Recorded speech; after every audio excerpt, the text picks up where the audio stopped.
살다 보면 물건을 나누게 됩니다. 안 쓰는 물건이 생깁니다. 새 것을 사면 헌 것이 남는데 버리기는 아깝습니다. 누군가 쓰면 좋겠다는 생각이 듭니다. 그래서 이웃에게, 친구에게 줍니다. 필요하다는 사람에게 줍니다. 좋은 일이라고 생각합니다. 나눔이라고 생각합니다. 그런데 부처님께서는 말씀하셨습니다. 법도가 있느니라. 줄 것이 있고 주지 말아야 할 것이 있느니라. 혹시 이런 경험을 해보신 적 있으신가요? 좋은 마음으로 안 쓰는 물건을 다른 사람에게 주었습니다. 그런데 이상하게 그 뒤로 일이 꼬입니다. 돈이 나갈 일이 생깁니다. 예상치 못한 지출이 생깁니다. 주기 전보다 살림이 더 팍팍해졌습니다. 이상합니다.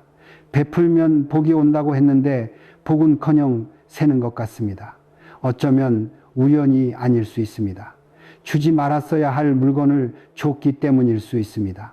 모든 나눔이 복이 되는 것은 아닙니다. 주어도 되는 것이 있고 주어서는 안 되는 것이 있습니다. 내 것이라고 다 주어도 되는 것이 아닙니다. 법경에서 이르기를 물건에는 기운이 깃드느니라.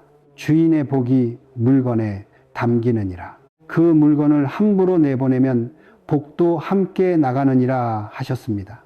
아무리 좋은 마음으로 줘도 주는 순간 재물이 새어나가는 물건들이 있습니다. 남에게 주면 내 복이 빠져나가는 물건들이 있습니다. 오늘 여러분과 함께 나누고자 하는 것은 남에게 주면 재물복이 새어나가는 5가지입니다.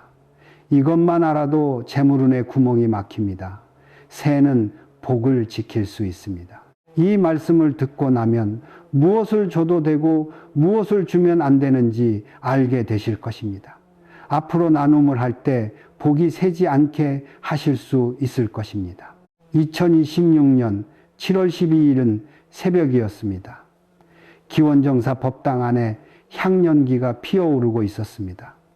고요한 정막 속에 목탁 소리만 은은히 울려 퍼지고 있었습니다. 부처님께서는 법당 안 연화대 위에 고요히 앉아 계셨습니다. 이때 한 제자가 부처님께 다가왔습니다. 그의 얼굴에는 궁금함이 서려 있었습니다. 그가 부처님 앞에 앉아 여쭈었습니다. 스승님, 저는 베푸는 것을 좋아합니다. 안 쓰는 물건이 있으면 필요한 사람에게 줍니다. 그것이 좋은 일이라 생각했습니다. 그런데 요즘 이상하게 돈이 안 모입니다. 베풀면 복이 온다고 들었는데 왜 이런 것입니까? 부처님께서 고요히 말씀하셨습니다. 그대여, 베크은 복을 짓는 일이다. 그러나 무엇을 베푸느냐가 중요하다. 모든 것을 주어도 되는 것이 아니다. 주어서는 안 될 것이 5가지가 있다. 첫째로 몸에 닿는 것을 주지 마라. 그 중에서도 속옷을 주지 마라. 속옷은 몸에 가장 가까이 닿는 것이다. 피부에 직접 닿는다.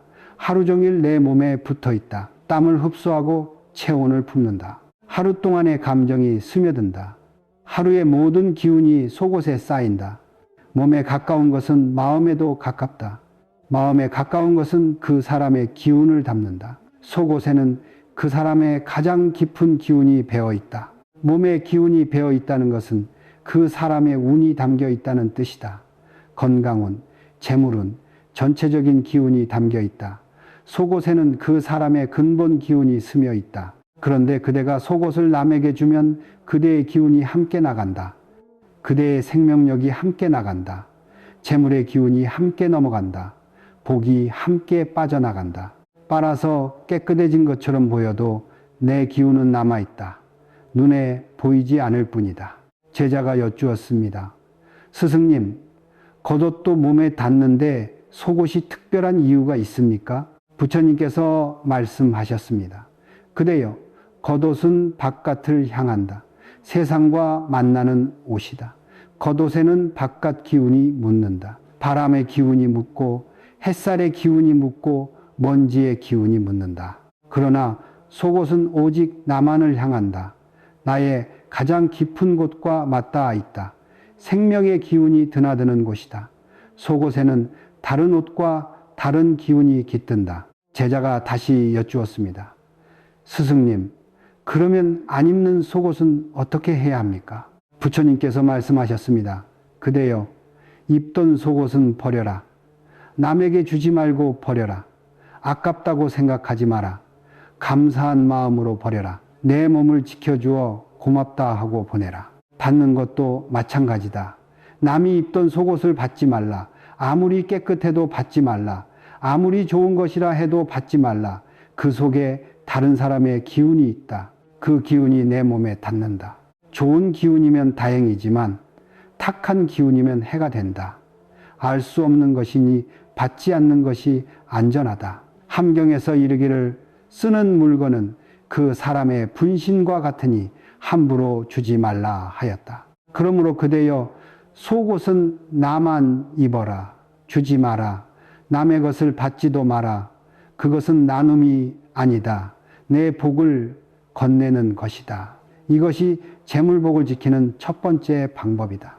2026년 7월 12일 해가 중천에 떠오를 무렵이었습니다. 기원정사 연못가에 햇살이 부서져 내리고 있었습니다. 연잎 위로 물방울이 반짝이고 있었습니다. 부처님께서는 연못가 큰 바위에 앉아 계셨습니다. 제자가 다시 부처님께 다가왔습니다. 그가 부처님 앞에 앉아 여쭈었습니다. 스승님, 속옷을 주면 안 된다는 것을 알겠습니다. 두 번째는 무엇입니까? 그대여, 두 번째는 날카로운 것이다. 그 중에서도 칼을 주지 마라. 칼은 끊는 것이다. 자르는 것이다.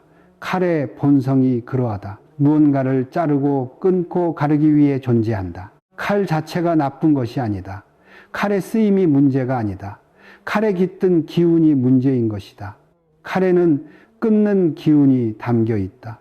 이 기운은 물건을 자르는 데만 쓰이지 않는다. 인연도 자른다. 복도 자른다. 재물의 흐름도 자른다. 이 칼을 남에게 주면 끊는 기운을 함께 주는 것이다. 그 사람과 나 사이의 인연이 끊어진다. 좋은 관계가 끊어진다. 끊는 기운이 내 쪽에도 남아 내 살림을 이어주던 기운이 함께 끊어진다. 이어져야 할 것까지 끊어지는 것이다.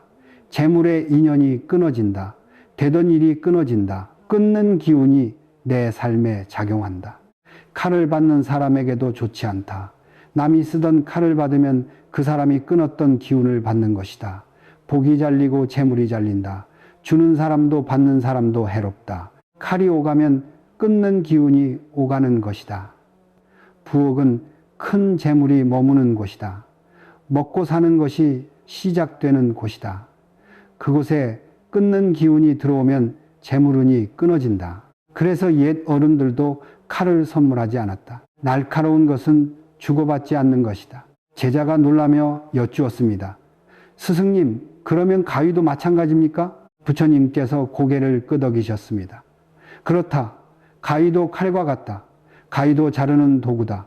끊는 기운이 있다. 칼은 한 날로 끊고 가위는 두 날로 끊는다. 가위를 남에게 주면 칼을 줄 때와 같은 기운이 나간다.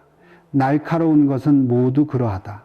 칼, 가위, 낫, 도끼 등 날이 서 있는 것은 모두 끊는 기운을 가지고 있다. 이런 물건을 남에게 주면 서로에게 악영향을 준다. 자보장경에서 이르기를 날카로운 것을 함부로 내보내면 인연이 잘리고 복이 잘리느니라 하였다. 제자가 여쭈었습니다. 스승님, 그러면 안 쓰는 칼이나 가위는 어떻게 해야 합니까? 부처님께서 말씀하셨습니다. 그대여, 칼은 남에게 주지 마라.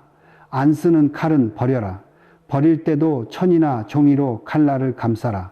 끊는 기운을 봉하는 것이다. 그리고 감사한 마음으로 보내라. 그동안 수고했다 하고 놓아 주어라. 남에게 넘기는 것이 아니라 내가 마무리하는 것이다. 자보장경에서 이르기를 끊는 것을 건네면 끊어지고 있는 것을 건네면 이어지느니라 하셨다. 그러므로 그대여 아무리 가까운 사이라도 칼은 주고받지 마라. 칼을 주면 인연이 끊어지고 재물이 끊어진다. 이것이 재물복을 지키는 두 번째 방법이다. 2026년 7월 12일 바람이 찾아든 한낮이었습니다.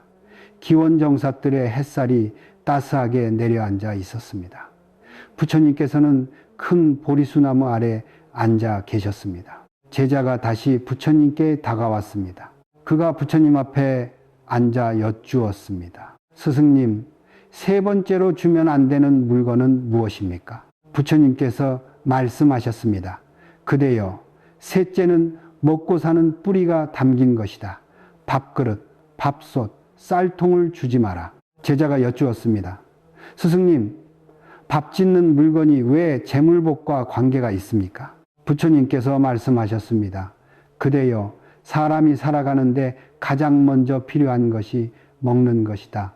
밥이다. 밥을 먹어야 살고, 밥을 먹어야 일하고, 밥을 먹어야 벌 수 있다. 밥이 모든 것의 시작이다. 먹는 것이 살림의 뿌리다. 그 밥은 쌀통에서 쌀이 나오고 밥솥에서 밥이 되고 밥그릇에 담겨 먹는다. 쌀통은 뿌리다. 밥솥은 줄기다. 밥그릇은 열매다. 이 셋이 갖추어져야 밥이 된다. 밥이 되어야 사람이 산다. 사람이 살려야 재물이 들어온다. 이 셋은 그 집의 살림을 먹여 살리는 물건이다. 이것을 남에게 주면 살림의 뿌리를 내주는 것이다. 제자가 다시 여쭈었습니다. 스승님, 이것들을 남에게 주면 구체적으로 무엇이 달라집니까?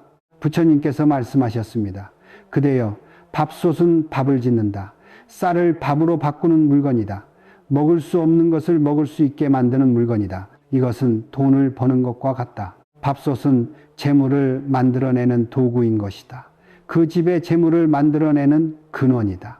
그런데 밥솥을 남에게 주면 재물을 만들어내는 힘이 함께 나간다. 내 재물을 만드는 힘이 빠져나간다. 돈을 버는 능력이 약해진다. 들어오던 수입이 줄어든다. 밥그릇은 밥을 담는 그릇이다. 밥과 재물은 하나다. 밥그릇에 매일 밥을 담고 먹는다. 이 행위가 쌓여 먹고 사는 기운이 담긴다. 그렇게 밥그릇에 재물운이 깃든다. 밥을 담는 그릇은 곧 재물을 담는 그릇인 것이다. 내가 쓰던 밥그릇을 남에게 주면 내 밥을 남에게 주는 것과 같다. 내 몫을 남에게 넘기는 것이다. 내 먹고 사는 기운을 함께 주는 것이다. 내 재물을 담는 그릇을 넘기는 것이다. 그러면 내 재물을 담을 곳이 사라진다. 돈이 들어와도 담을 곳이 없다. 담기지 않고 새어나간다. 밥그릇과 함께 내 재물운이 나간다. 쌀통은 쌀을 보관하는 것이다. 쌀은 재물 그 자체다. 옛날에는 쌀이 돈이었다. 쌀이 곧 재산이었다. 그런 쌀통은 재물을 저장하는 곳인 것이다. 저축과 같다. 쌀통을 주면 재물이 머무는 자리를 주는 것이다. 내 집에 재물이 머물 자리가 사라진다. 모아둔 것이 새어나간다. 돈이 모이지 않게 된다. 모아도 빠져나간다. 저축이 되지 않는다. 손가락 사이로 모래가 빠지듯 빠져나간다. 제자가 놀라며 여쭈었습니다. 스승님, 그러면 이런 물건들은 절대 주면 안 됩니까? 부처님께서 말씀하셨습니다. 그대여, 보통 밥솥을 새로 사면 쓰던 밥솥을 준다. 밥그릇을 새로 들이면 쓰던 밥그릇을 준다. 쌀통을 바꾸면 쓰던 쌀통을 준다. 아직 쓸만하니까 준다. 버리기 아까우니까 준다. 마음은 좋다. 그러나 그 물건에는 그대 집안에 먹고 사는 기운이 담겨 있다. 몇 년을 함께한 밥솥에는 몇 년의 살림 기운이 배어 있다. 매일 밥을 담았던 밥그릇에는 매일의 복이 쌓여 있다. 그것을 남에게 넘기면 그 기운이 함께 나간다. 그냥 버려라. 남에게 주지 마라. 밖에 내놓아라. 누가 가져가면 어쩔 수 없다. 그러나 직접 주지는 마라. 손에서 손으로 넘기지 마라. 이르기를 뿌리가 뽑히면 나무가 죽느니라 하셨다. 이 세 가지는 먹고 사는 뿌리다. 밥솥은 재물을 만드는 도구다. 밥그릇은 재물을 담는 그릇이다. 쌀통은 재물을 보관하는 곳이다. 이것들을 남에게 주면 재물운의 뿌리가 흔들린다. 재물복이 송두리째 새어나간다. 그러므로 그대여, 먹고 사는 뿌리가 담긴 것은 누구에게도 주지 마라. 이것이 재물복을 지키는 세 번째 방법이다. 2026년 7월 12일 오후 햇살이 기울고 있었습니다. 기원정사들의 긴 그림자가 드리워지고 있었습니다. 바람이 나뭇잎을 살랑살랑 흔들고 있었습니다. 부처님께서는 큰 나무 아래 앉아 명상에 잠겨 계셨습니다. 제자가 조심스럽게 다가와 여쭈었습니다. 스승님, 네 번째로 주면 안 되는 물건은 무엇입니까? 부처님께서 말씀하셨습니다. 그대여, 네 번째는 성취가 담긴 물건이다. 지갑, 가방, 금고를 주지 마라. 제자가 고개를 갸우뚱하며 여쭈었습니다. 스승님, 지갑은 왜 주면 안 됩니까? 지갑은 돈을 넣는 물건인데 왜 주면 안 됩니까? 가방은 안 쓰는 가방을 주변에 주는 일이 흔합니다. 부처님께서 말씀하셨습니다. 그대여, 지갑은 돈을 담는 물건이다. 카드를 품는 곳이다. 사람에게 집이 있듯 돈에게도 집이 있다. 그것이 지갑이다. 돈이 들어오고 나가는 곳이다. 돈이 머무는 곳이다. 지갑은 재물이 머무는 집이다. 그런데 지갑은 단순히 돈만 넣는 물건이 아니다. 지갑에는 그대가 벌어온 돈이 들어간다. 그대가 땀 흘려 일한 대가가 들어간다. 그대의 시간과 노력이 들어간다. 그대의 성취가 담긴다. 그대가 이루어온 모든 것이 담긴다. 이것을 남에게 주면 재물이 머물던 집을 내주는 것이다. 돈이 머무는 집을 남에게 주는 것이다. 내 성취의 기운이 함께 나간다. 내가 쌓아온 재물운이 함께 나간다. 그러면 내 돈이 머물 곳이 없어진다. 돈이 들어와도 담기지 않고 흩어진다. 열심히 일해도 돈이 모이지 않게 된다. 제자가 여쭈었습니다. 스승님, 가방도 마찬가지입니까? 부처님께서 말씀하셨습니다. 그대여, 가방에는 그대가 바깥에서 행하는 모든 것이 담긴다. 세상에 나갈 때 매는 것이다. 일하러 갈 때 매는 것이다. 중요한 것을 넣고 다니는 것이다. 서류를 넣고 물건을 넣고 필요한 것을 넣는다. 매일 들고 다닌다. 그리고 가방은 그대의 일과 함께한다. 그대의 사생활과 함께한다. 그대가 밖에서 이루어온 모든 것과 함께한다. 성취를 향해 갈 때 함께한다. 사회적 성취의 기운이 담겨 있다. 그런데 가방을 남에게 주면 성취의 기운이 빠져나간다. 그대의 활동력을 넘기는 것이다. 밖에서 일을 이루는 힘이 약해진다. 일이 잘 풀리지 않게 된다. 기회가 줄어든다. 성취가 새어나가서 재물도 새어나간다. 제자가 다시 여쭈었습니다. 스승님, 그러면 금고는 어떻습니까? 부처님께서 말씀하셨습니다. 그대여, 금고는 말할 것도 없다. 금고는 재물을 지키는 물건이다. 가장 소중한 것을 보관하는 곳이다. 돈을 넣고 귀한 것을 넣고 잃어버리면 안 되는 것을 넣는다. 금고에는 지킴의 기운이 있다. 재물을 붙잡는 기운이 있다. 새어나가지 않게 하는 기운이 있다. 금고는 재물을 모으고 지키는 힘 그 자체다. 이 금고를 남에게 주면 재물을 붙잡는 힘을 주는 것이다. 재물을 지키는 힘이 넘어간다. 그러면 재물이 새어나가기 시작한다. 모아도 지켜지지 않는다. 예상치 못한 지출이 생긴다. 지갑은 재물의 집이다. 가방은 성취의 그릇이다. 금고는 재물의 성이다. 이 세 가지는 그대가 애써 이룬 것의 기운이 담긴 물건이다. 이것을 남에게 넘기면 이룬 것의 기운이 함께 나간다. 부처님께서 이어서 말씀하셨습니다. 그리고 그대여, 안 쓰는 지갑을 버릴 때는 안에 든 것을 완전히 비워라. 동전 하나, 카드 하나 남기지 마라. 다 비운 후 버려라. 가방을 버릴 때도 마찬가지다. 안을 완전히 비워라. 주머니 속 지퍼 안까지 다 확인하라. 다 비운 후 버려라. 금고를 버릴 때는 문을 열어둔 채 버려라. 닫힌 채 버리면 재물운이 갇힌다. 열어둔 채 버려야 기운이 풀린다. 자보장경에서 이르기를 재물이 머무는 곳을 함부로 옮기지 말라. 재물은 익숙한 곳에 머무느니라 하였다. 그러므로 그대여, 재물이 머물던 곳을 함부로 옮기지 말라. 안 쓰면 감사하며 정리하라. 이것이 재물복을 지키는 네 번째 방법이다. 2026년 7월 12일 저녁 무렵 해가 서쪽으로 기울었습니다. 저녁 하늘이 붉게 물들고 있었습니다. 기원 정사에 저녁 종소리가 울려 퍼졌습니다. 부처님께서는 법당 뒤편 조용한 곳에 앉아 계셨습니다. 제자가 부처님께 다가왔습니다. 그가 부처님 앞에 앉아 여쭈었습니다. 스승님, 그럼 마지막으로 다섯 번째로 주면 안 되는 물건은 무엇입니까? 부처님께서 말씀하셨습니다. 그대여, 5번째는 휴식이 담긴 것이다. 침대를 주지 마라. 침대는 잠을 자는 곳이다. 하루를 마무리하는 곳이다. 몸을 쉬게 하는 것이다. 사람은 잠을 잘 때 몸이 회복된다. 기운이 충전된다. 낮에 쓴 에너지가 채워진다. 침대는 생명력을 충전하는 곳이다. 침대에는 그 사람의 기운이 가장 깊이 스며 있다. 사람은 하루의 3분의 1을 침대에서 보낸다. 10년이면 3년을 침대에서 보낸다. 30년이면 10년을 침대에서 보낸다. 그만큼 오래 머무는 곳이다. 그만큼 많은 기운이 쌓이는 곳이다. 침대만큼 오래 기운이 쌓이는 물건이 없다. 제자가 여쭈었습니다. 스승님, 그것이 재물복과 무슨 관계가 있습니까? 부처님께서 말씀하셨습니다. 그대여, 낮에 열심히 일해도 밤에 제대로 쉬지 못하면 몸이 망가진다. 정신이 흐려진다. 일을 할 수가 없다. 돈을 벌 수가 없다. 잠을 잘 자야 일을 잘한다. 기운이 충전돼야 돈을 벌 수 있다. 휴식은 재물을 버는 힘의 근원이다. 침대에서 휴식을 취한다. 그러면 기운이 매일 밤 채워진다. 복이 매일 밤 충전된다. 낮에 복을 쓰고 밤에 복을 채운다. 재물을 버는 힘이 생긴다.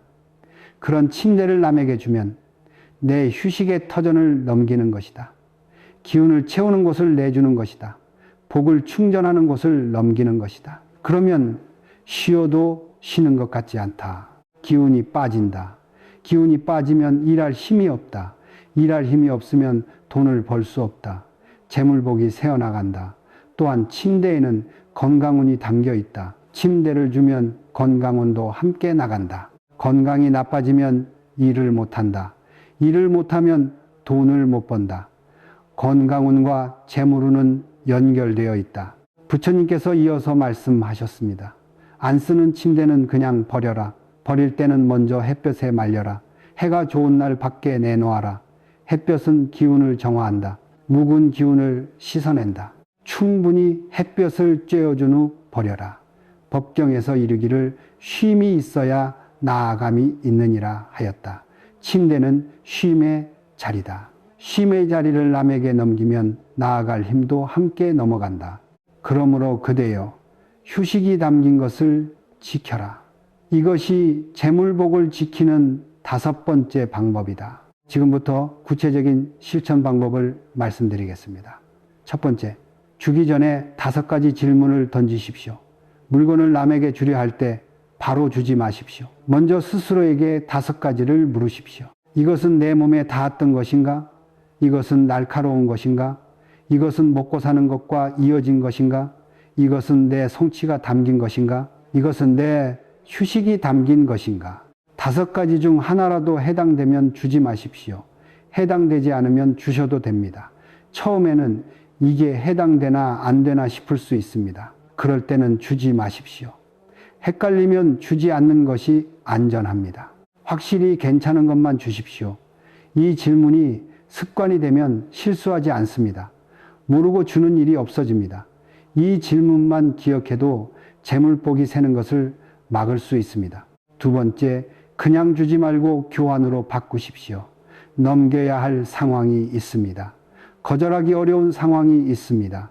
상대방이 간곡히 부탁하는 경우가 있습니다. 그럴 때는 그냥 주지 마십시오. 아주 작은 것이라도 받으십시오. 동전 하나라도 받으십시오. 사탕 하나라도 받으십시오. 무엇이든 받으십시오.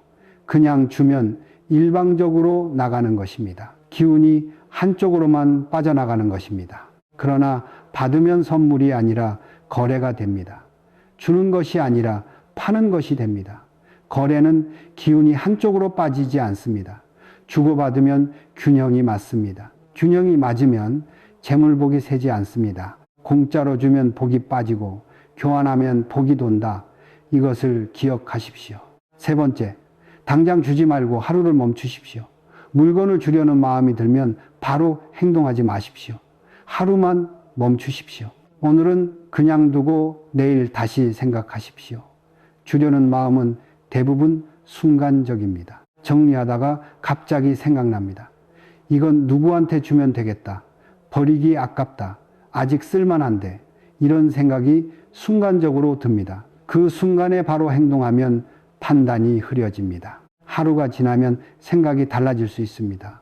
꼭 줘야 하나 싶어집니다. 그냥 정리하는 게 낫겠다 싶어집니다. 하루가 지나도 줘야겠다는 마음이면 그때 판단하십시오. 하루의 여유가 실수를 막아줍니다. 급할 것은 없습니다. 하루 늦게 준다고 달라지는 것은 없습니다. 하루의 여유가 재물복을 지킵니다. 네 번째, 넘기기 전에 정돈의 시간을 가지십시오. 어쩔 수 없이 물건을 내보내야 할 때가 있습니다. 이사를 하거나 큰 정리를 할 때 모든 것을 가져갈 수 없습니다. 보내야 할 것이 생깁니다. 그럴 때는 그냥 내보내지 마십시오. 보내기 전에 정돈의 시간을 가지십시오. 물건을 깨끗이 닦으십시오. 정리하십시오. 그리고 마음속으로 인사하십시오. 그동안 고마웠다. 덕분에 잘 살았다. 이제 보낸다. 이렇게 마음을 담아 마무리하십시오. 이것이 무슨 소용이냐 싶으실 수 있습니다. 그러나 물건에 밴 기운을 정리하는 것입니다. 감사의 마음으로 마무리하면 기운이 정돈됩니다. 그냥 내보내면 기운이 흩어집니다. 흩어지면 새어나갑니다. 정돈하면 갈무리가 됩니다. 같은 물건을 보내더라도 어떻게 보내느냐에 따라 다릅니다. 아무렇게나 내보내면 복이 함께 나갑니다. 감사하며 보내면 복은 남고 물건만 갑니다. 그러나 주의할 것이 있습니다. 지금부터 말씀드리는 것을 꼭 기억하십시오. 첫 번째, 이 정도는 괜찮겠지가 가장 위험합니다. 사람들은 이렇게 생각합니다. 이건 별거 아니니까 괜찮겠지? 이건 오래된 거니까 상관없겠지? 이건 잠깐 쓴 거라 괜찮겠지? 이건 싸구려니까 괜찮겠지? 괜찮지 않습니다. 기운은 눈에 보이지 않습니다. 내가 판단할 수 없습니다. 별것 아니라고 생각한 것에 기운이 깊이 배어 있을 수 있습니다. 잠깐 썼다고 생각한 것에 재물운이 담겨 있을 수 있습니다. 이 정도는 괜찮겠지 하고 준 것이 재물복을 세게 합니다. 작은 구멍으로 물이 탑니다. 큰 구멍은 막으면서 작은 구멍은 놔두면 결국 물이 빠집니다. 재물복도 마찬가지입니다. 괜찮겠다는 마음을 경계하십시오. 확실하지 않으면 주지 마십시오. 애매하면 버리십시오. 이 정도는 괜찮겠지가 아니라 이것도 조심하자로 바꾸십시오. 그래야 재물복이 새지 않습니다. 법경에서 이르기를 작은 틈을 막지 않으면 큰 둑이 무너지느니라 하셨습니다. 작은 것을 조심하십시오. 작은 것이 쌓여 큰 것이 됩니다. 두 번째, 나눔 자체를 부정하는 것이 아닙니다. 오늘 말씀을 듣고 이렇게 생각하실 수 있습니다. 그러면 아무것도 주면 안 되는 건가? 나눔도 하면 안 되는 건가? 남에게 베풀면 안 되는 건가? 그렇지 않습니다. 나눔은 복을 짓는 일입니다. 베듯은 공덕을 쌓는 일입니다. 부처님께서도 보시를 가르치셨습니다. 줄 수 있을 때 주라고 하셨습니다. 나눌 수 있을 때 나누라고 하셨습니다. 다만 무엇을 주느냐가 중요한 것입니다. 주어도 되는 것이 있고 주면 안 되는 것이 있습니다. 주어도 되는 것을 주면 복이 됩니다. 주면 안 되는 것을 주면 화가 됩니다. 돈을 나누십시오. 음식을 나누십시오. 시간을 나누십시오. 마음을 나누십시오. 새 물건을 선물하십시오. 그것은 보시입니다. 공덕입니다. 복이 나가는 것이 아니라 복이 들어옵니다. 오늘 말씀드린 것은 주면 안 되는 것입니다. 몸에 닿았던 것, 날카로운 것, 먹고 사는 뿌리가 담긴 것, 성취와 휴식이 담긴 것, 이것만 조심하면 됩니다. 나머지는 마음껏 나누십시오. 주어도 되는 것은 넉넉히 주십시오. 아끼지 마십시오. 주면 안 되는 것만 지키면 됩니다. 경에서 이르기를 아는 자의 베푸준 복이 되고 모르는 자의 베푸준 화가 되느니라 하셨습니다. 알고 베푸십시오. 알고 나누십시오. 그것이 진짜 베푸십니다. 세 번째, 정 때문에 주는 습관을 경계하십시오. 이것이 가장 어렵습니다. 가까운 사람이 부탁하면 거절하기 어렵습니다. 형제가 달라고 합니다. 이웃이 달라고 합니다. 오래 알고 지낸 사람이 달라고 합니다. 정이 있으니 거절을 못합니다. 안 주면 섭섭해할 것 같아서 줍니다. 상대가 원하니까 줍니다. 인색하게 보일까봐 줍니다. 관계가 나빠질까봐 줍니다. 정 때문에 줍니다. 정은 소중합니다. 그러나 정 때문에 주는 것은 위험합니다. 정으로 준 것이라도 복은 나갑니다. 마음이 좋았다고 복이 안 나가는 것이 아닙니다. 물건의 기운은 마음과 상관없이 움직입니다. 좋은 마음으로 주든지 억지로 주든지 나가는 것은 나가는 것입니다. 그것은 상대를 생각하는 것 같지만 사실은 나를 해치는 것입니다. 상대의 기분을 맞추려 내 재물 복을 내주는 것입니다. 관계를 지키려다 내 운을 세게 하는 것입니다. 거절해도 됩니다. 안 줘도 됩니다. 못 준다고 해도 됩니다. 거절이 어려우면 돌려서 말하십시오. 이건 오래 써서 상태가 안 좋아요. 이건 제가 정리하려고요. 이런 식으로 부드럽게 넘기십시오. 정은 마음입니다.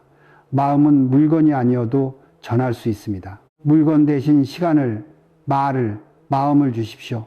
꼭 물건으로 정을 표현할 필요는 없습니다. 어쩌면 이런 생각이 드실 수도 있습니다. 이것까지 신경 써야 하나? 너무 복잡한 것 아닌가? 그냥 미신 아닌가? 물건 하나 줬다고 재물복이 새겠는가? 그렇게 생각하실 수 있습니다. 그러나 생각해 보십시오. 그동안 좋은 마음으로 줬었는데 이상하게 돈이 안 모였던 적이 있지 않으셨습니까? 베풀었는데 오히려 살림이 더 팍팍해졌던 적이 있지 않으셨습니까? 나눴는데 복이 오는 것이 아니라 새 좋은 마음이었지만 결과는 좋지 않았던 것입니다. 알았다면 그러지 않았을 것입니다. 오늘 나눈 이야기의 핵심은 이것입니다. 모든 나눔이 복이 되는 것은 아닙니다. 주어도 되는 것이 있고 주면 안 되는 것이 있습니다.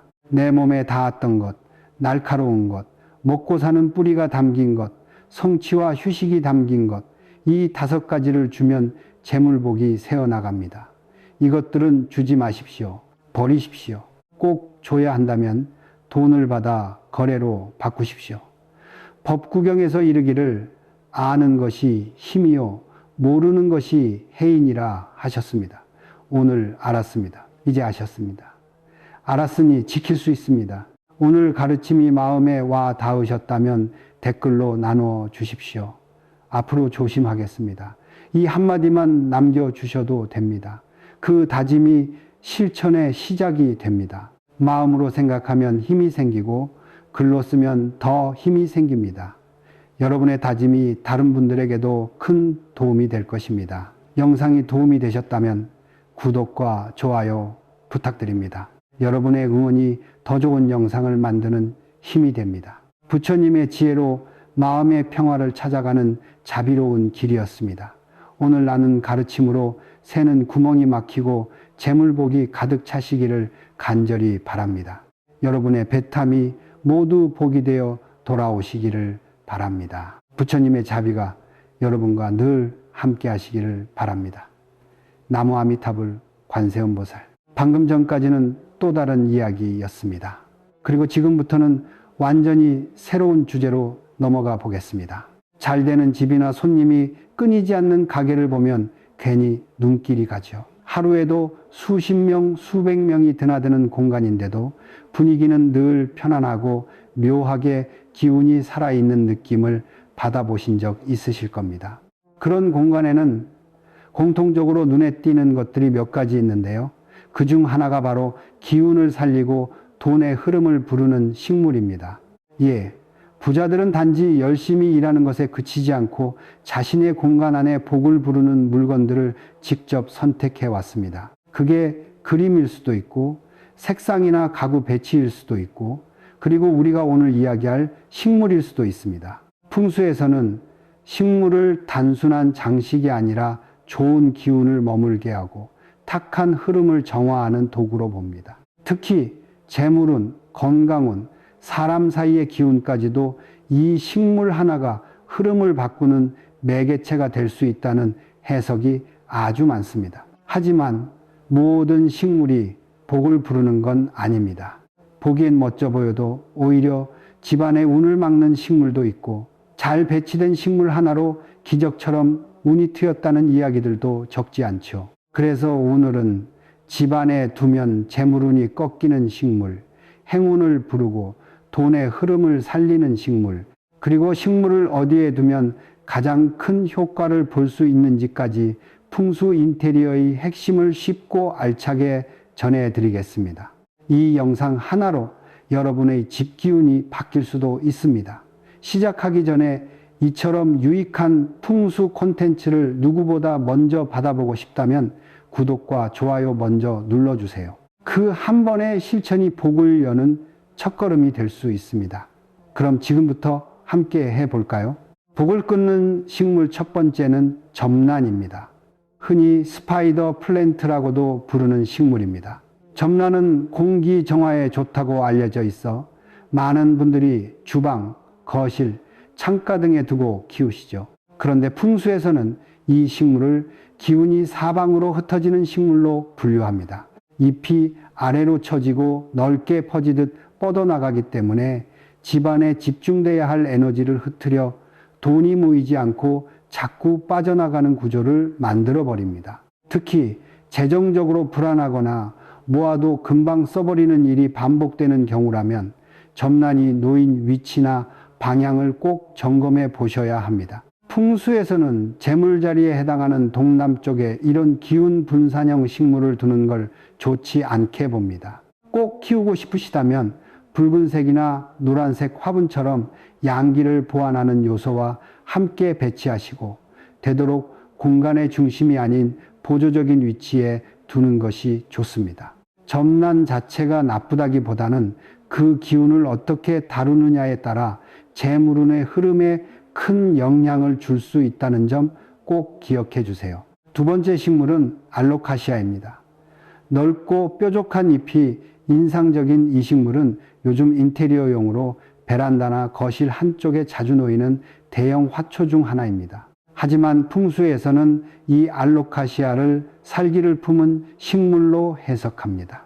잎끝이 뾰족하게 뻗어 있는 구조는 무의식적으로 긴장감을 유발하고 감정의 날카로움과 잦은 다툼 등 정서적 불안으로 이어지기 쉽습니다. 특히 식물이 사람보다 크거나 시선보다 높이 있는 경우 그 기운 아래에 눌려 사람의 에너지가 제대로 뻗지 못하고 약화된다고 봅니다. 침실, 공부방, 거실, 소파 옆처럼 사람이 오래 머무는 공간에 이런 식물이 배치되면 불면, 소통 단절, 이유 없는 피로감 같은 흐름이 생기기도 합니다. 알로카시아는 외형은 고급스럽고 멋지지만 기운의 균형을 무너뜨릴 수 있기 때문에 반드시 시야에서 멀고 동선과 겹치지 않는 복도 끝이나 베란다, 구석 등에 두는 것이 좋습니다. 세 번째 식물은 조화와 드라이 플라워입니다. 보기엔 예쁘고 오래가고 관리도 쉽기 때문에 인테리어용으로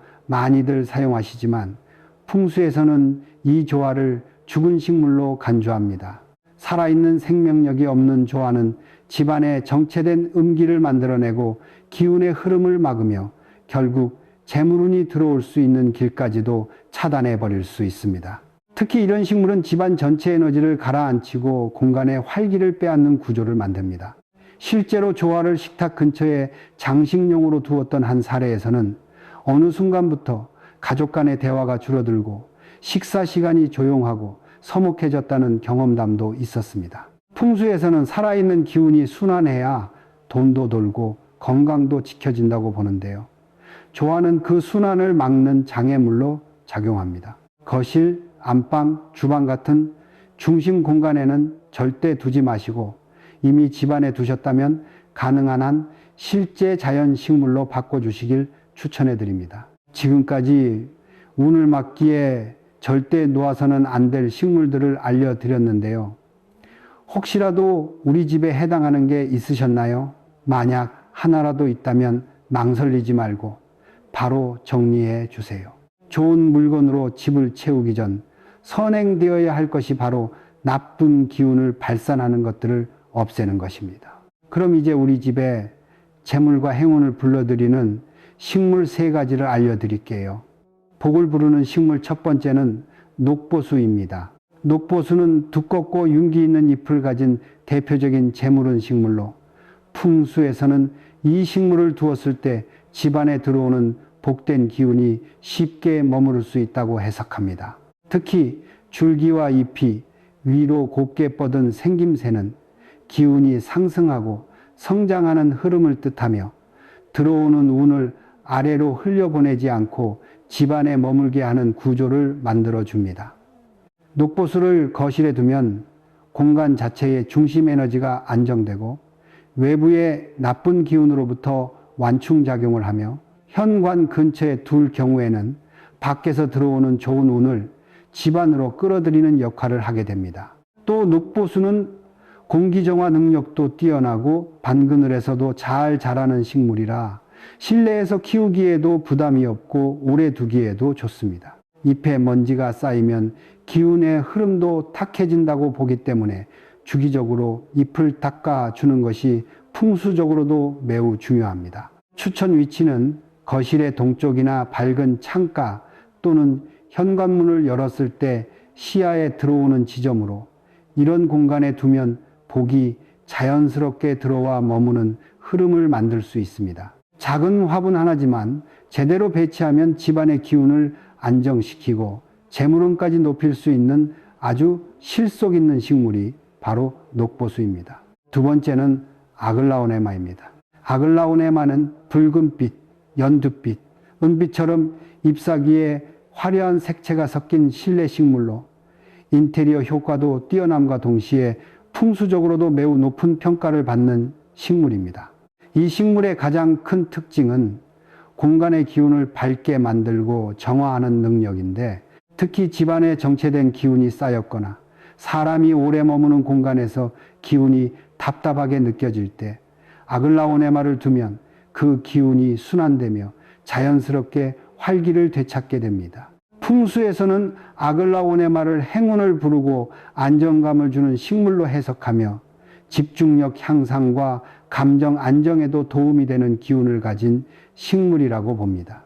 실제로 이 식물을 서재나 공부방 혹은 아이방에 두었을 때 학습 효율이 좋아졌다는 후기도 많고 정신적으로 기운이 흐릿할 때 곁에 두면 머리가 맑아진다는 이야기도 자주 들립니다. 아글라오네마는 습도 유지에도 좋고 강한 햇빛보다는 은은한 빛에서 더 잘 자라는 특성이 있어 실내 조명 환경에도 잘 맞습니다. 추천 위치는 서재 책상 옆, 공부방 책장 위 또는 재택근무를 많이 하는 작업 공간 옆으로 해당 공간의 에너지를 맑게 정리해 주면서 그 안에 머무는 사람의 기운까지 정돈해 주는 효과를 기대할 수 있습니다.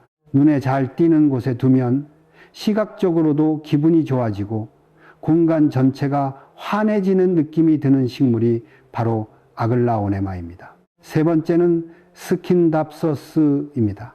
이 식물은 대표적인 덩굴 식물이지만 풍수에서는 아주 이례적으로 기운을 흐르게 하고 재물운을 순환시키는 식물로 평가받습니다. 보통 덩굴 식물은 기운이 아래로 처지며 침체된 흐름을 만든다고 보지만 스킨답서스는 빛을 따라 유연하게 자라고 공간의 에너지를 부드럽게 돌게 해주는 흐름의 매개체 역할을 한다는 점에서 다릅니다. 날카롭지 않고 둥근 잎의 형태와 따뜻한 녹색 계열의 색감은 정체된 공간에 생기와 활력을 불어넣어 줍니다. 또한 스킨답서스는 공기 정화 능력이 뛰어나고 습한 환경에서도 잘 자라기 때문에 집안 기운을 깨끗하게 유지하는 데에도 도움이 됩니다. 재물운의 순환과 머무름을 동시에 유도하는 식물로 막혀있던 기운을 부드럽게 흐르게 해주는 역할을 하기 때문에 주방,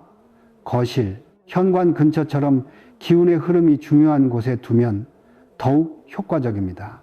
싱크대 옆이나 거실 선반, 책장 위에 살짝 늘어뜨리듯 배치하되 지나치게 아래로 처지지 않게 감싸 올리거나 위로 유도하면 풍수적으로 가장 이상적인 흐름을 만들 수 있습니다.